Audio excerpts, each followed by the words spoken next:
What's up, everybody? We're back. It's the divisional round. I know you guys were all sad that you were like, all right, they did wild card. They're done. But no, we're not done. You might as well check the links below so you can follow us on social medias to keep up with what we have going on. There's some cool bonuses and some awesome deals for you. So if you guys are betting and you want to earn a little bit more, there's some links down there. I'm Matt with Beard Laws. I'm Matt Brown. You can follow me at the Ohana Jones. And I'm Brandon J. McDermott. Give me a follow on YouTube at Brandon J. McDermott. So let's kick it off with Cincinnati traveling to take on the number one Tennessee Titans. Tennessee is a 3.5 point favorite. Look, this is a close one, and usually I lean towards the underdogs when I think the game will be close. I look at the teams as a whole, and I just think that the Titans are better, period. And yes, I expect Derrick Henry to look somewhat close to what we've come to expect over the past few years, and the Bengals defense just hasn't been strong enough for me. If for some reason Derrick Henry is unable to play, then I'll of course lean towards the Bengals. But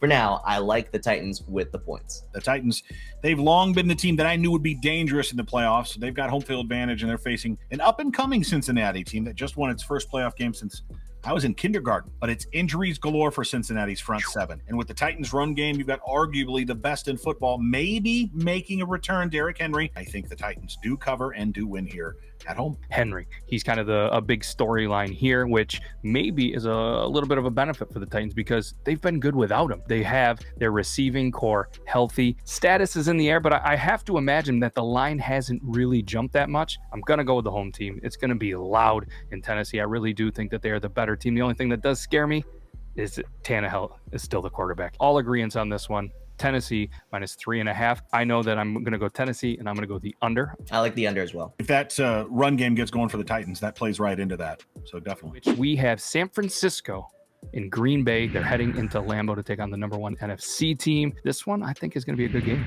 The Pack haven't been great against the run over the latter half of the season, but I see that changing for the playoffs. If they're able to stop the run, force Jimmy Garoppolo or Trey Lance, should Garoppolo be too hurt to play somehow, to throw the football down the field, then that cold weather in Green Bay could come into play, where Aaron Rodgers is probably more comfortable and effective than most. I still like the Packers by a touchdown or more in this one. The bitter confines of Lambeau Field. It feels like temperatures are expected to be around 0, and snow is possible. Those are my favorite playoff games watching in Green Bay. Advantage Packers. Rodgers is only 11-9 as a starter in the postseason. And get this, 4 of his 9 losses in the playoffs were games that went to overtime. And 3 of those were games they didn't even get the ball in overtime.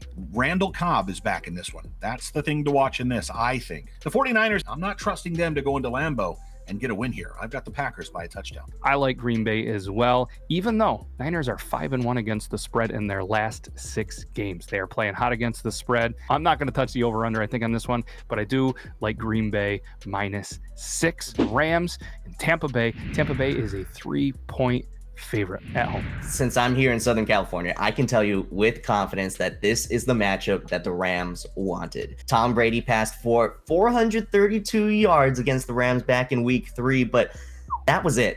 He had to pass because LA held Tampa to just 35 yards on the ground as a team the entire game. Definitely keep an eye on the injury report before placing a bet on this one, but I really, really do like the Rams straight up winning in this one. Love you, Matt. I don't think week 3 really plays into here at all. The Bucs, they are injury laden. He's right. Chris Godwin, Antonio Brown, obviously not playing this one, but that means that Gronk and Evans are in it. It's Tom Brady, 13-2 all time in the division round of the NFL playoffs.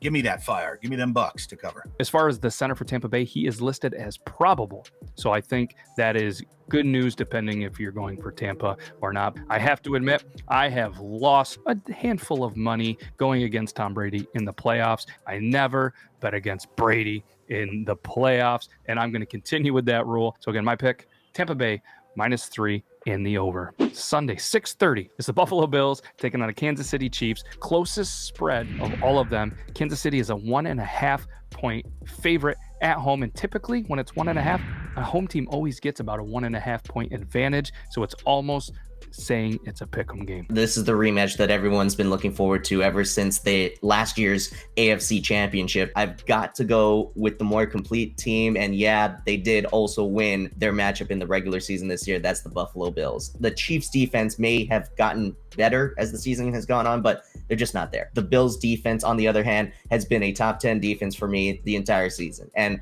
while they've had their fair share of ups and downs, a playoff game like this can bring out their best. Buffalo boasts two of maybe the best safeties in the league in Jordan Poyer and Micah Hyde, and I'm looking at them to be the difference makers here, and I like the Bills to win outright. Say what you want about Patrick Mahomes and how the Chiefs started this season. Mahomes has an unbelievable 20 touchdowns and just one pick at home in the playoffs. But as you know, this is not at home. It's in frigid Buffalo. Mahomes' completion percentage, while under pressure, just 42%. When he's blitzed, it's 71%. So basically, You need to pressure him to slow the offense down, but you can't do it at the expense of one of your players who has to be uncovered. I hate that line here. As Matt said, 1.5, it's tough to go with. So I'm going to stay away from the line. I'm going to go with the money line on this. It doesn't give you much wiggle room as a bettor, that 1.5. I'm going to take Bills in the money line to upset the Chiefs. As a Broncos fan, I'm going to enjoy watching it.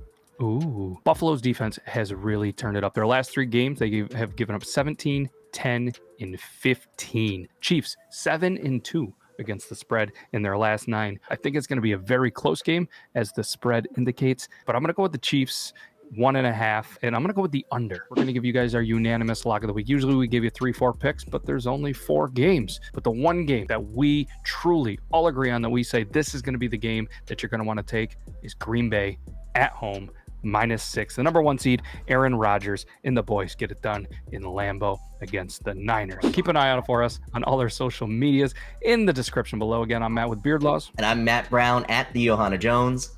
And I'm at Brandon J. McDermott. Let us know in the comments below what 4 teams you're taking, why you're taking, and we look forward to coming back next week talking about who we think is going to make the Super Bowl. Take care, everybody.